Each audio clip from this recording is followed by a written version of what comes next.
said, El Paso County Public Health. Roger Sams, GMS. Connie King, law firm. Dave Stanford, District 20. Tyler Herman, Cherokee Metropolitan. Hunter Greeno, Colorado Springs Utilities. Annie Berleman, Colorado Springs Utilities.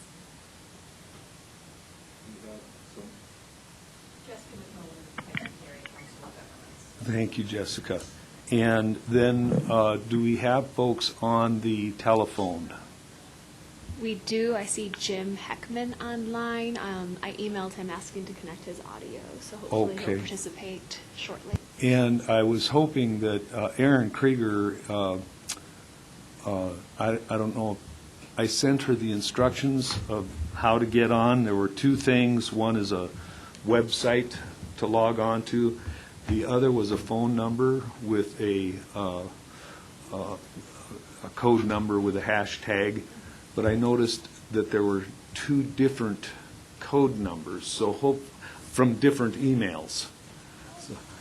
So both of them will work. So I don't know if Erin is on the phone or if we can hear people on the phone or if they're just watching the slide presentation. So Jim Heckman, though, is in attendance, evidently via conference. This is Jerry Jacobson with Woodman Hills Metro on the phone. Audio is pretty bad, but I'll tough it out.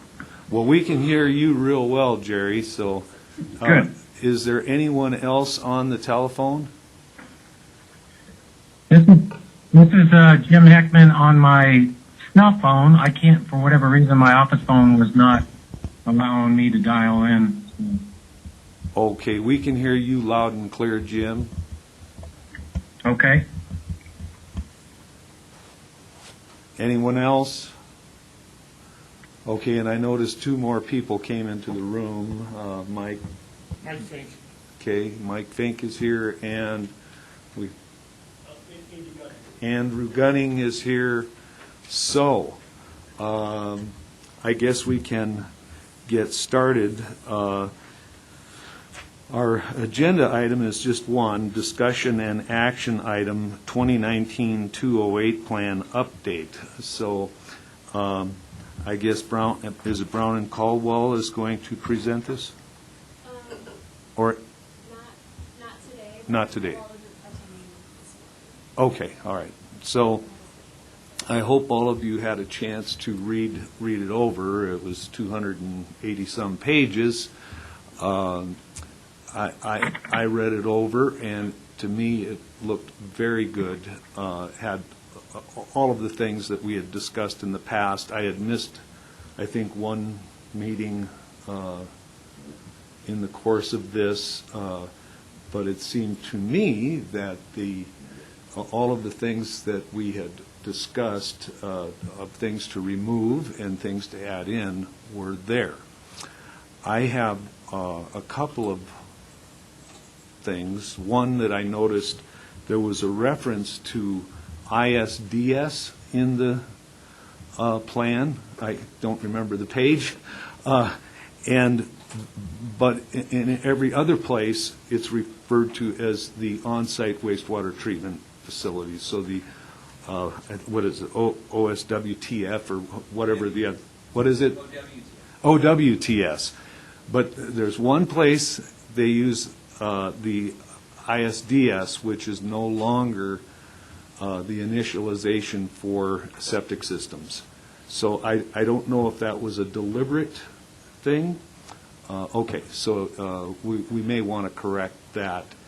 And you'll be able to, you can just search for it right in the document. And, Yes, I'll be taking notes. Okay. From all this feedback and make- The other thing I did notice, I'm glad Dave is here, is that there was talk about radon in water and radium in water, the two different types, and that it is of concern.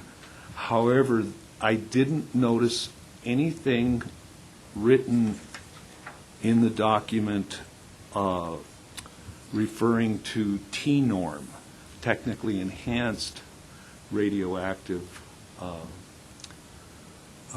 naturally occurring radioactive material. And that is definitely a new issue in the state of Colorado. There was legislation passed requiring limits to be put into effect, I think, in 2020 of how much T-norm can be received into wastewater treatment facilities. There's Dave. I believe, I may be wrong on this number, but that for the biosolids, they're looking at 25 picocuries per liter in the biosolids, and if it's higher than that, then we may be looking at having to landfill biosolids in a landfill that will accept those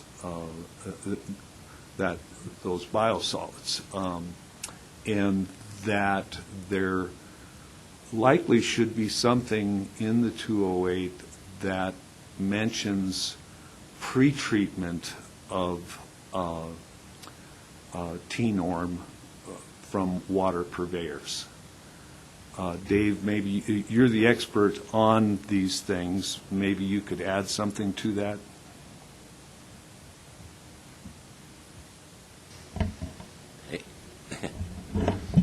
Everything is based on the levels of T-norm that you have. My expertise comes into play where we're literally shipping HMO sludge out of state to dispose of it. If you're getting higher levels of T-norm, it's not going to be in a local landfill, but there is one landfill in the state that will accept that type of nuclear hazardous waste. Costs will go up substantially for sludge disposal if you're finding those kind of things in your sludge waste stream. It's expensive. And Dave, do you recall the limits? I thought I read something about 25 picocuries per liter, and I may be wrong about that, or maybe Randy Gillette can. It's not necessarily a per liter. It's going to be in the dried sludge, and it's going to be in picocuries per gram. Per gram, yes. Thank you very much. Okay. Yeah. So, Yeah. you're going to convert this to solids. I don't want to take the entire meeting, and I could. This gets pretty detailed when you get into the T-norm and the radionuclides. So you will want to test and see where you're at. Yeah, and Randy, do you have anything to add to that T-norm issue? No, we're going through case of design report on a well, and so we've had to do some additional testing on our wells, and so we're in that process now, kind of getting baseline data, both the wastewater plant and then what that's going to mean for water treatment. Right, and I think as long as it's, if water purveyors can blend and get it down below 5 picocuries per liter, and I believe that is still going to be acceptable. But then once it hits the waste stream, what the limits are in the collection systems, which they're worried about people who have to get into manholes or work in areas where the radionuclides could accumulate and cause health issues. So they're working on that as far as within a collection system, and then also concerning disposal of biosolids, what those limits are. And how that can be addressed in the 208, I'm not certain. But I think that pre-treatment should be mentioned in that if limits are exceeded in some way, because that would be the least expensive way to handle the situation for the wastewater treatment plants. But Well, that you understand, because the levels generally found in Colorado are such, I wouldn't be overly concerned about the collection system and exposure within the collection system. It's when you take your biosolids and you dry the biosolids and concentrate the biosolids that your radionuclides, most likely uranium-238 or radium compounds, will become a problem. Understand that even those levels will be such that exposure to water operators, wastewater operators, will be such that it's not going to be health threatening. And I want to say that very, very clear. I've been working with this for 20 years at high levels in drinking water, okay, and moving these materials around the United States and disposing of them. You really aren't going to see levels high enough to be able to measure within your collection systems. Okay? It takes quite a bit to be able to take a Geiger counter out there and be able to measure those levels as affecting. So within a collection system, I would be absolutely unconcerned. Okay? I'd be much more concerned about what the tests show in the dried biosolids or in the backwash waste of the water treatment facility. Well, and I that's where think they'll be that's concentrated. the issue, is the waste in the backwash from the water treatment side, that possible slugs could be coming in of the radionuclides, and that again could be an issue. Now, the regulations they're not set yet. They haven't come down with the permanent numbers yet. They're discussing them. We actually tried to, as wastewater systems, we tried to get taken out of that bill, but they said no. We are a part of it right along with the frackers for oil, gas, and everything else. So we are included in this whether we like it or not. So I don't know how we would add that to the 208, but I think some mention of it should be in there.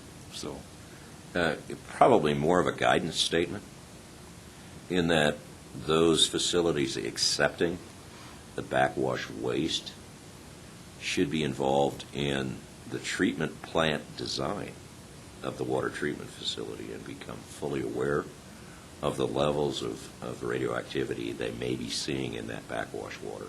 and whether or not there should be pre-treatment in place or whatever. Correct. Yeah.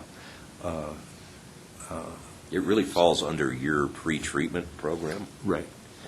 but when you have a water treatment facility that's dealing with T-norm, you want to be well aware of what they're trying to deposit to your wastewater collection system. Right. And the bill, I believe, says that the wastewater plants have to agree to accept it. Now, there's a specific reason for that, because it really, when you get it into the biosolids and then you dry it, you're really concentrating that T-norm and making a problem for yourself if you're unaware of what's going on. Anyone, do our engineers or lawyers have any comments on the T-norm issue? No? Okay. All right. Well, so those were the two observations I had. All right. Does anybody else have any observations after reading the new 208? That was very well written, by the way, I think so. This is Mike Fink from the City of Fountain. A couple of quick observations. On the listing of the Water Quality Management Committee, Steve Wilson is retired. Lucas Kale is now the Director of Whitefield Water and Sand, and I don't know whether he is going to delegate attendance to his district engineer or to his district lead operator for sanitary, Jason. So maybe a call to Lucas to confirm that, and please put my name on there. I have served on this for about 12 years. On the first several sections, we spoke last time about taking the the large tables out and putting them into appendices, and I think that's been done, but I think that somebody needs to take one final pass at, the tables always wind up having orphans and widows on page to page on pagination. There's a couple of those where that has that. The other element in there, I think, well, not in the first section. I was very pleased with the organization of that. As you got down into the watershed areas and in the Fountain Creek watershed, on page 188, I believe that the Fountain Creek watershed flood control and greenway district is duplicated but truncated, because in the page 186, the Fountain Creek watershed district is called, and I think that those are two in the same, or one in the same, and it's more completely covered in 19.3.1, but the correct header is 2 pages later in 19.4.4.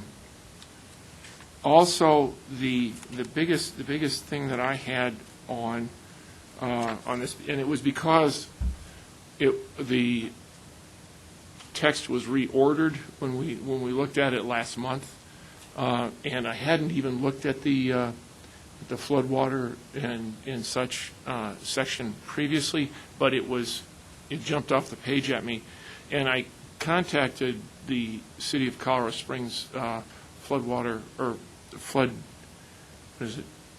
The stormwater enterprise, and I asked them to contact you, Samantha. Did they, and have they given you meaningful feedback on some of the text? Yes, so Wendy contacted me. She wasn't able to provide her comments. I invited her to today's meeting. I don't know if she's going to see her. Yeah. But I did offer her this paper, and she told me that she provided her comments today. Okay, good. But I'll be sure to reach out to her after this meeting. Yeah, because these were dated back to the standards that were enforced in 1997, and I know that those have moved on, and they've gone through a complete reorganization and everything like that. Those are pretty much my comments on this. Thank you. I heard on the news today that Colorado Springs Utilities is adding some type of fee to their water bills that has to do with the stormwater issues because of the lawsuits from Pueblo, the EPA, et cetera. I don't know if anyone from Colorado Springs knows about that, but I heard it on the news this morning on On a high level. Yeah, I think it's been on bills for over a year. It's just a $5 fee that's assessed every property. And it's not going to Colorado Springs Utilities. The fee is going to city stormwater. The city stormwater did not have a billing system in place.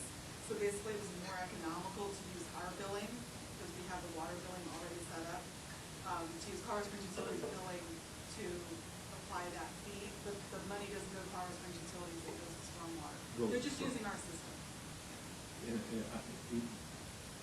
Do you think there should be a mention of that in the 208, that funding is available for stormwater mitigation with Colorado Springs? I don't know. I think it would be good to say that that's in place, Yeah. because there are other permits that hinge, like the 1041, Right. hinge on having a stormwater enterprise, Right.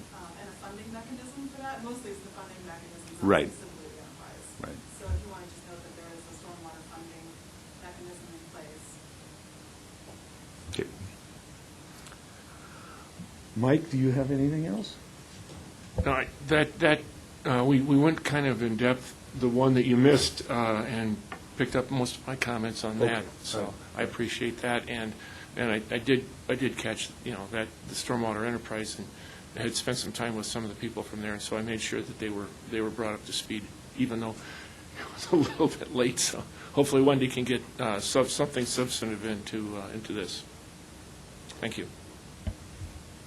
And also to Mike's thing about the email, I did give Samantha Aaron Krieger's email address to make sure that she was getting everything. The email list is so long, everyone should take a look at that.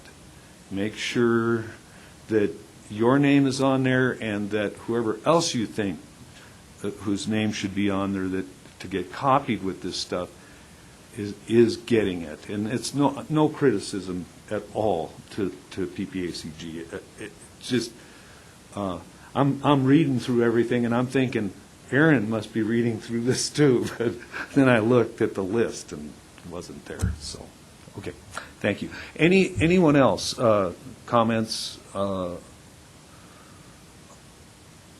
the new 208? Roger Sams. I have discussed this with Samantha, but I think AF Cure and all of us here spent a tremendous amount of effort, money, et cetera, to address the segmentation issue in Fountain Creek. And I think that we ought to put in the current segmentation and water quality standards in this appendix, because I think we've got the ones from the previous issue of the 208 plan. And I suggested to her we just simply copy it right out of the Reg 32 and be easy to put in there. Thank you, Roger. That's a really good point. I did notice that. I wasn't sure if the new resegmentation, if that's all official now, because some things did get approved for resegmentation. And anyway, so shouldn't be hard, like Roger said. Okay. All right. Very good. Anyone else? There being no other comments, I think what Samantha would like from us is to approve this 208 with our comments. It will. She'll have time to send it out to everyone before it gets to. Let's see, the next place it heads to is the. Let's see, is it the Community Advisory, October 23rd?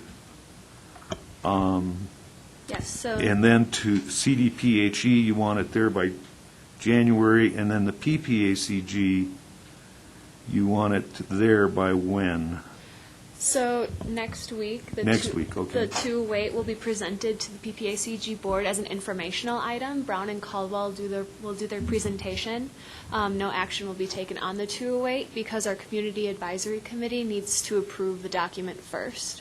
So to kind of speed along the process, the board will be aware of this document. It'll go to our Community Advisory Committee at the end of October. And then for, I believe, the November 13th Board of Directors meeting, that will go for PPACG approval, and then we'll submit it to CDPHE. And Samantha is also looking for people to attend some of those meetings. Is that right? Is there anyone here who could attend? I'm unable to. So, Samantha, I can't make the 9th. That's also Arkansas Basin Roundtable. But what time is the 23rd meeting? It is the 30th. Oh, I'm sorry. The last Wednesday of the 20th. I can't make that either.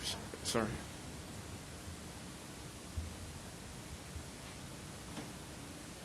What time is it at again? Sorry, 3 p.m. 3 p.m. And there wouldn't need to be like a presentation or an introduction. It's just having someone representative from Wqmc there for our board members, and in case any questions come up that Brown and Caldwell may not be able to answer.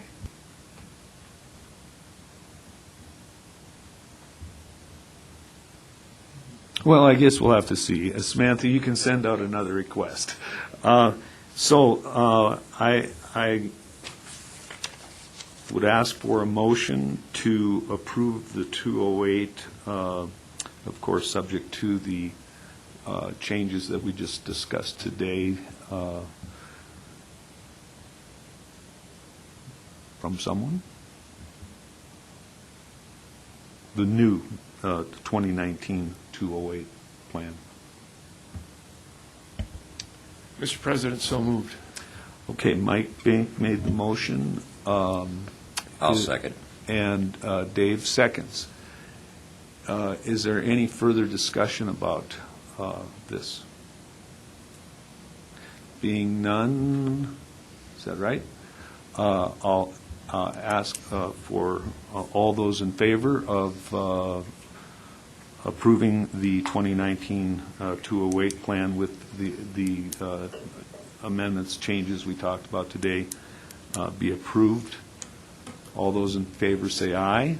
Aye. All those opposed say no. Okay, we're unanimous. There are no no's, so this can now move on. Thank you very much to the PPACG staff. I know this was a really difficult task because you and Andy are jumping into this after this thing has been around for years, and you had to get up to speed on this thing, and I know that it was very difficult. Thank you very much for all that you've done. Yeah, well, thank you, Mr. Chair, and all the committee members. I know it was a little bit of a herky-jerky process. I got here about 1.5 years ago and sort of inherited that we started down this path, and then we had a retirement midway through, and then Samantha thankfully came on board when she came on board and helped rescue it. But it was a team effort. I appreciate everybody's help in diving into the plan and providing feedback and your observations and comments and changes and data and all of that good stuff. So appreciate your persistence and endurance and hanging in there with us. This is a big deal. So with it going now to our board for presentation and then final adoption in November, we're glad to finally move this forward. And I think we're good for another couple of years, about 5 years until we update it again. But yeah, this is sort of a big deal. So thank you for your support and all your efforts. You're very welcome. Okay. Okay, are there any other matters that anyone would like to talk about? Nope. Okay, we are adjourned. Thank you. Thank you.